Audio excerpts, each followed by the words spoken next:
今日はマクラーレン 750S を東京のストリートで乗っています。先日箱根のワインディングでこの 750S を持ち込んで、いつもね行く低中速コーナーが連続するワインディングではなくて、ハイスピードコーナーが連続するワインディングの方に持って行ったんですけれど、正直言ってあまりの速さにねちょっとびっくりしました。もちろんねマクラーレンがリリースするフラッグシップモデルの一つである 750S ですから、エンジンパワーもね750馬力、そして最大トルクも800ニュートンメーターというスペシャルなスペックを持つ1台ですから、だいたいね速さ的には想像してたんですけれど、このマクラーレンが作るスポーツカーってまず基本中の基というねライトウェイト、ここに焦点を絞り、そしてドライバーズエンゲージメントを高めるためのステアリングだったりね、サスペンションだったりマネージメントシステムも含めて全てどれだけねパフォーマンスとそれから走らせる喜びを味わえるのかっていうドライバー中心に作られたスーパースポーツカーなんですけれども、ライトウェイトといえばねドライウェイトで1277キロという近年のねスポーツカーではありえない軽さを実現しているんですね。そんなね軽量化を徹底的にこだわったというこの 750S ですけど、スポーツカーのねお手本と言ってもいい、そんなねドライビングマナーでとっても自然に運転できて、多分どんなね運転の癖を持っているドライバーでもこの 750S はスッと馴染むことができると思うんですね。でそれはこのドライバーズシートのポジションだったり、それからステアリングポジションだったり、それとねこのすごくキャビンが広いんですよね。ドライバーの視界がとても開けていて、でスッとね目線をずらすだけで後方視界が視認できるサイドミラーの位置とね、それからポジションがとっても自然なんです。特にねこういったミッドシップのスーパーカーは後方視界が悪いんですけれど、この 750S に関してはリアミラーをねちらっと覗けばほぼ180度近く後方視界も開けていて、なんかね見た目はとっても迫力があって低くて獰猛な顔つきをしている 750S ですけど、ドライバーズシートから見える景色はねとっても平和というかね、そんなすごいスーパーカーに乗ってるんだというよりは視界がとっても開けてるんで、もちろんね例えばドライバーの視線の先にはボンネットの先端とかは見えないんですけれど、それでも車のねもうそうですねもう5分ぐらい走らせれば車の四隅の感覚はほぼつかめるんじゃないかなって思えるぐらいね、つまり実際のサイズよりももっとコンパクトに感じる。これはねもうブリティッシュスポーツカーの特徴と言ってもいいんですけど、やはりロータスといいねマクラーレンといい、ブリティッシュスポーツカーはみんなライトウェイトで、そしてドライバーズエンゲージメントが高くて車両感覚がつかみやすい、そんなね車作りが基本に根底にあって作られてるんじゃないかなと思います。この 750S になってからねアルトゥーラと同じようなドライバーのモード変更やねエンジンマネジメントパワーモード変更ができるスイッチがねこのステアリングコラムと一体型になったメーターナセルの左右に装着されていて、このねステアリングから手を離さなくても操作ができる、このあたりの作り込みというかねこだわりというか、他のメーカーのようにステアリング上にたくさんのボタンを配置せず、もうねステアリングは本当にシンプルで、ちょっと後ろにねパドルがついてるだけで、他の操作はこのメーター横にあるピクセルを使ってね変更するという機構になっていて、この辺りも走りに集中できるっていうドライバーエンゲージメントを高めるということにとても集中されてデザインされていると思います。ストリートでね走り始めてすぐに気がつくことは、今、エンジンマネジメントモードとドライビングモード、ハンドリングモードもねどちらもコンフォートを選択して走ってるんですけれど、本当にコンフォートとっても快適な乗り心地なんですね。メーカーのねスペック上では 720S からフロントスプリングを少しダウンしてレートをね下げたことによって、そしてリアを少し高めたという、いわゆるリアを中心にしてね少し動く、そんなセッティングに変更したことによってとてもしなやかで乗り心地が良くなり、そしてコーナーリング性能もねハンドリングが向上したという、そういう説明がなされているんですけれど、実際にね乗ってみて、そのコーナーリングマナーに関してはもうほぼねレーシングカーのとっても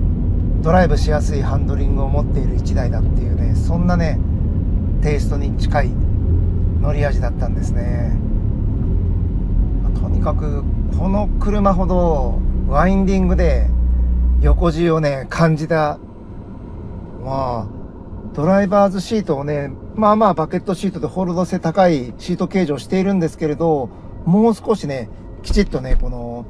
脇の左右にホールド性の高める自分の体に合ったバケットシートに変更したいなっていうぐらいね横 G がすごかったんですね。もちろんね前後 G もすごくて、ストリートタイヤでこれだけのねコーナーリングパフォーマンスを発揮できるスポーツカーは初めての経験だったんで、ちょっとね本当に驚きというか、それをね走り始めてそんなに構えなくてもスッとね乗れちゃったっていうねところも、この 750S の懐の深さを表していると思います。とにかくね癖がなくて乗りやすいんですね。このハンドリングの良さ、そしてねコーナーリング速度の速さ、このあたりもちろんねブレーキ性のパフォーマンスも含めて、やはり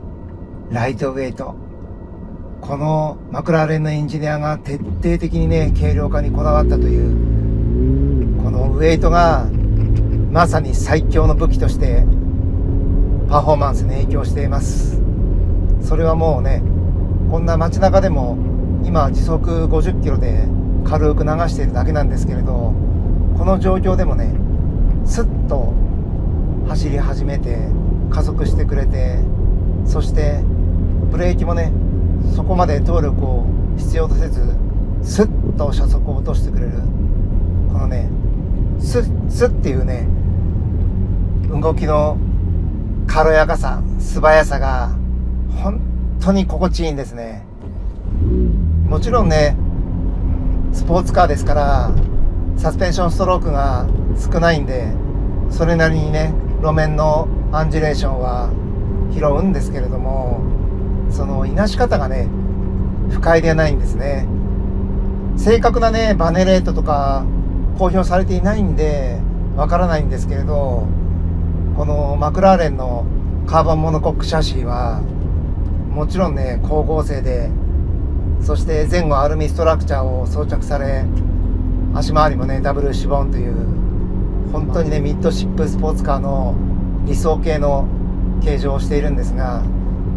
そのサスペンションがね設計者の意図通り正確に動いてくれる、これがね光合成シャシーが持つ車のメリットなんですね。ドライバーズシートに乗り込むときディフェラルドアを開けてすぐにね目に入るのがすごく太いシャシーのサイドなんですよね。このカーボンバスタブのね合成の高さ、これはね本当独特な乗り心地でもあるんですね。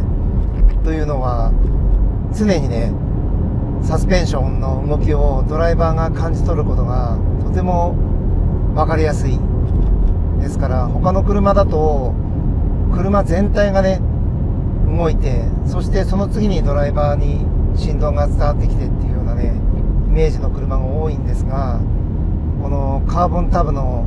マクラーレンに関してはもうドライバーとねこのシャシーが一体化している感覚がすごく強くて、それによって前後バランス、その動き方とかそのあたりをね腰で感じられるんですね。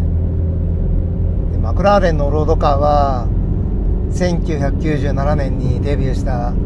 マクラーレン F1 から始まっていて、そのヒストリーはねとんでもない輝かしいものがあるんですけれども、そこから得られたね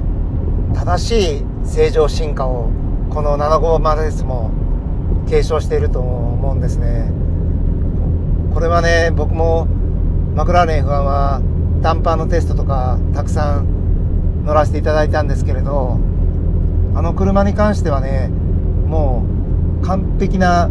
ドライバーズアジャストもしくはアシスト、そういった装備が装着されてなくて、全てねドライバーの五感に頼って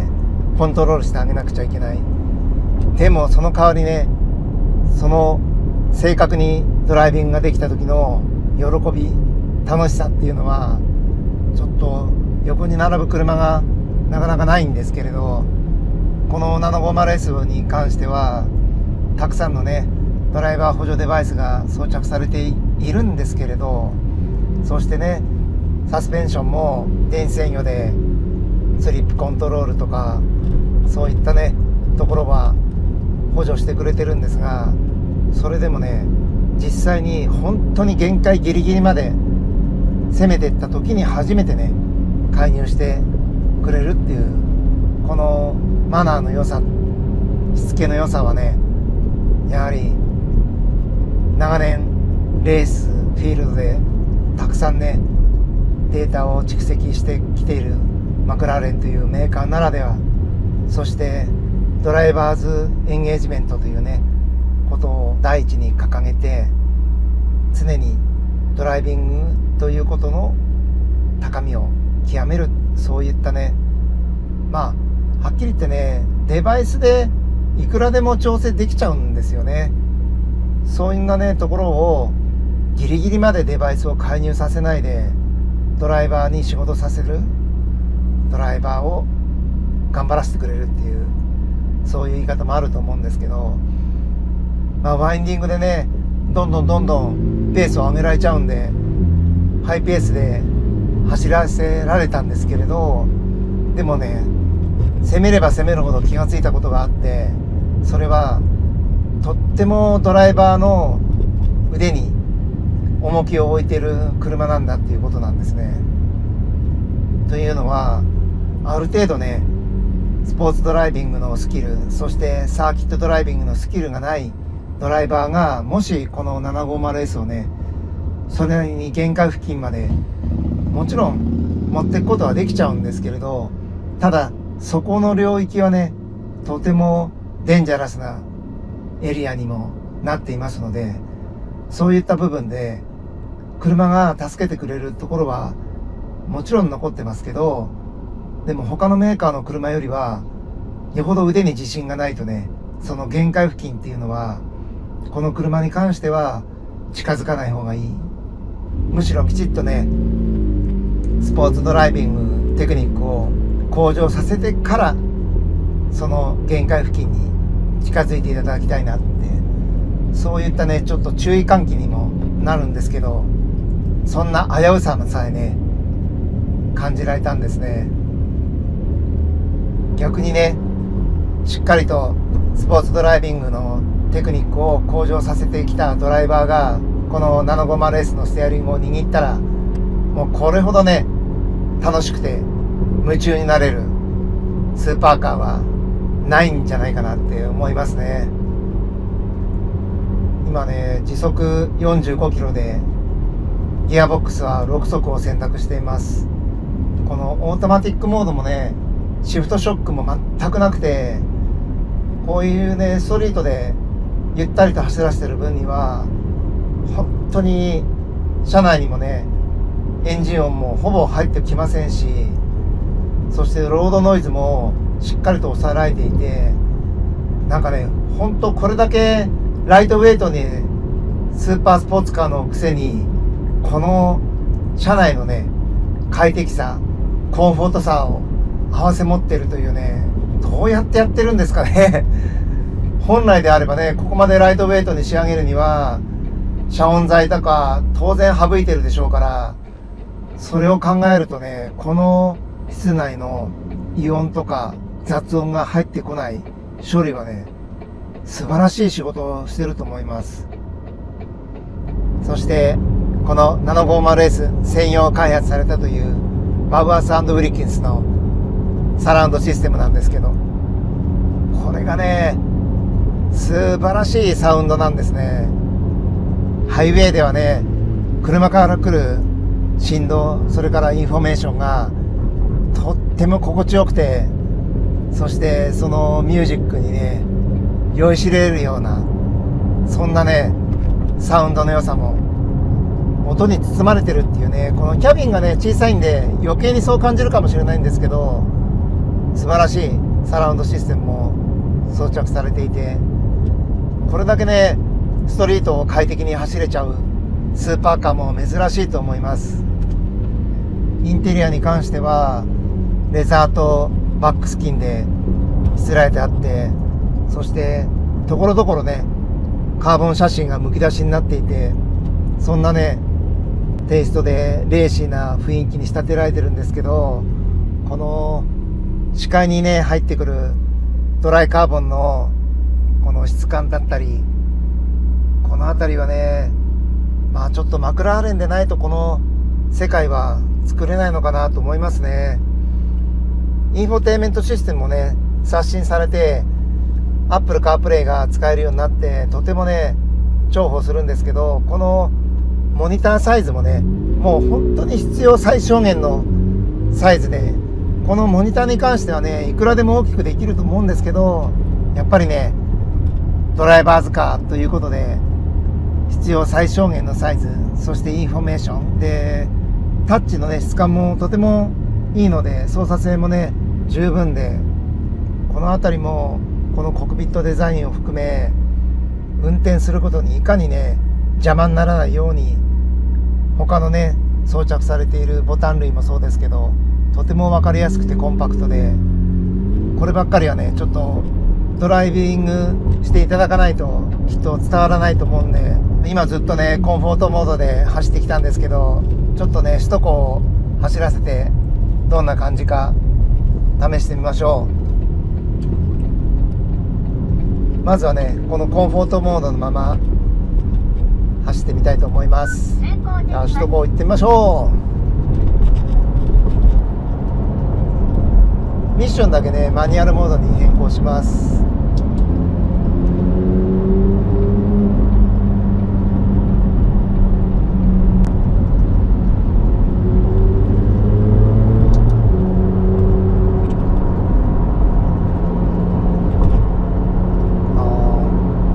今ね首都高の目地段差ポンと越えましたけど、全く突き上げ感もなくてね、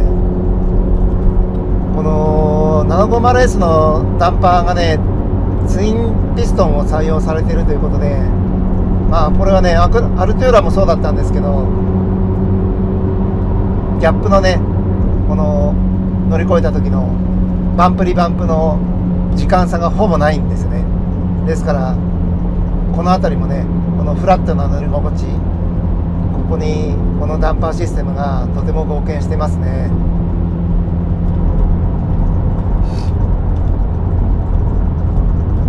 この先ね継ぎ目が連続する箇所があるんで、どんな感じかちょっと見てみましょ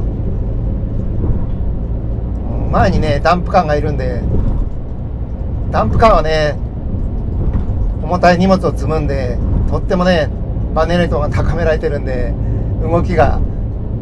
空のダンプだとパタパタとね跳ねちゃうんで、すごくよくわかると思うんですよね、路面の悪さが。このね首都高のギャップ、このダンプカーと比較するとね、このぐらい次のギャップが動くんだなって見て取れるんですけど、それがね実際に乗り越えてみると、まあ若干はね車に振動がきますけど、でも不快な付け身感ゼロですね。素晴らしい。これはね光合成シャシーで足回りが正確に動いてくれてるところもとっても貢献してると思います。コンフォートはねこんな感じだったんで、ちょっとまずパワーマネージメントスポーツ、そしてハンドリングもスポーツに変更してみて、ちょっとスポーツっていうセットアップですね、こちらを試してみましょう。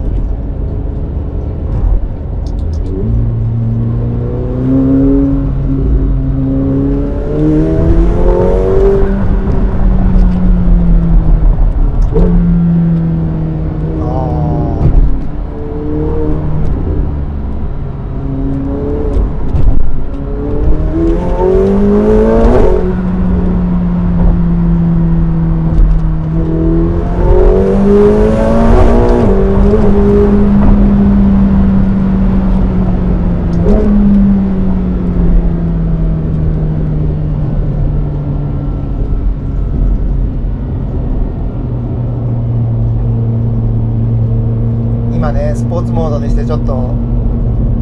アクセル踏んでみましたけど、もうエキゾーストサウンドがね明らかに軽やかな音色になって、そしてサスペンションストロークもねしっかりと縮まって路面に張り付く感覚が強まりましたね。今ねエンジン回転数3500回転ぐらいなんですけど、この V8 サウンドいい音してますね。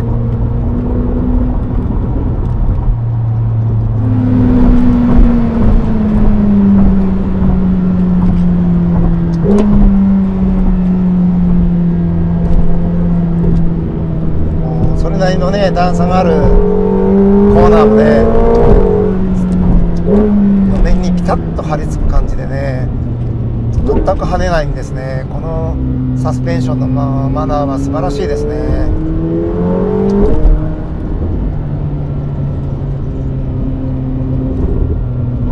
なぜかディズニーランドのバスが走ってますねどこに行くのかな。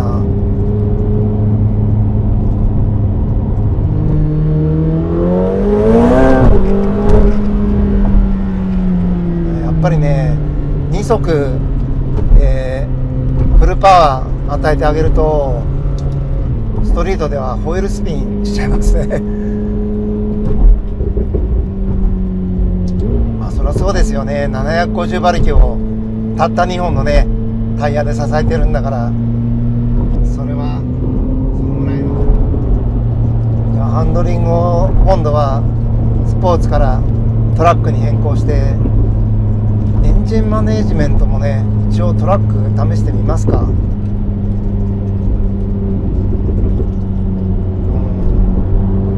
さらにサスペンションが締め上げられて、このね路面の凹凸を正確に拾うようになりましたね。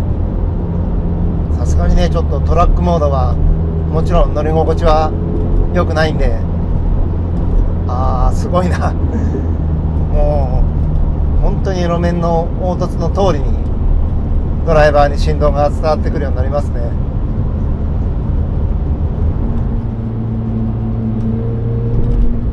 なかなかこのやっぱりトラックモードはねすごい体にきますね。これはなストリートでは無理ですね。これはすごい笑っちゃうぐらい。ちょっとねちょうどさっきの乗り心地が試されるギャップが続くところが来ましたので、どんな感じか見てみましょ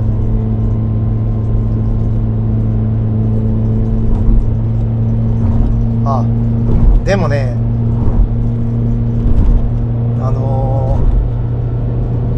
路面のアンジュレーションをもろに感じますけど、でも車がね跳ねちゃうほどのそんなね硬さではないですね。ちゃんとサスペンションが追従してってくれてます。これはね素晴らしいですね。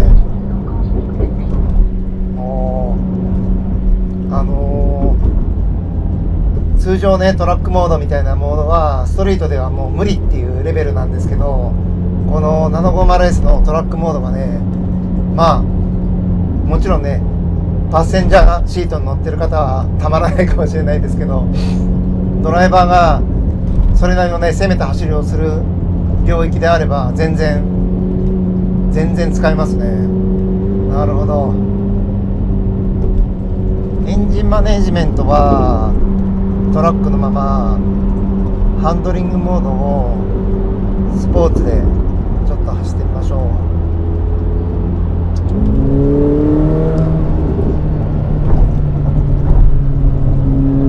コーナーにねスッと入った時の鼻先のね入りの良さというね素直さというこの辺りのねハンドリングやっぱりねライトウェイトなんですよね。このウェイトがね本当に効いてると思います。だからスッと加速してスッと減速できるこの気持ちよさ、これはねやっぱり軽さを持つスポーツカーには、いや今ね首都高を走ってきましたけども、なんかねもうゆっくり走らせてもねニヤニヤしてきちゃうんですよね。これはねまあ車好きそしてスポーツカー好きだったら分かっていただけると思うんですけれど、ライトウェイトスポーツカーのね心地よさ軽やかさを味わって、そしてねとんでもない加速も味わえて、そしてコンフォートモードに戻したらね素晴らしく快適な移動ができるという、まさにね万能スーパーカー、そんなね一台でした。いやこれはねちょっともっとドライビングしてたいなって思わせてくれる一台ですね。750S最高です。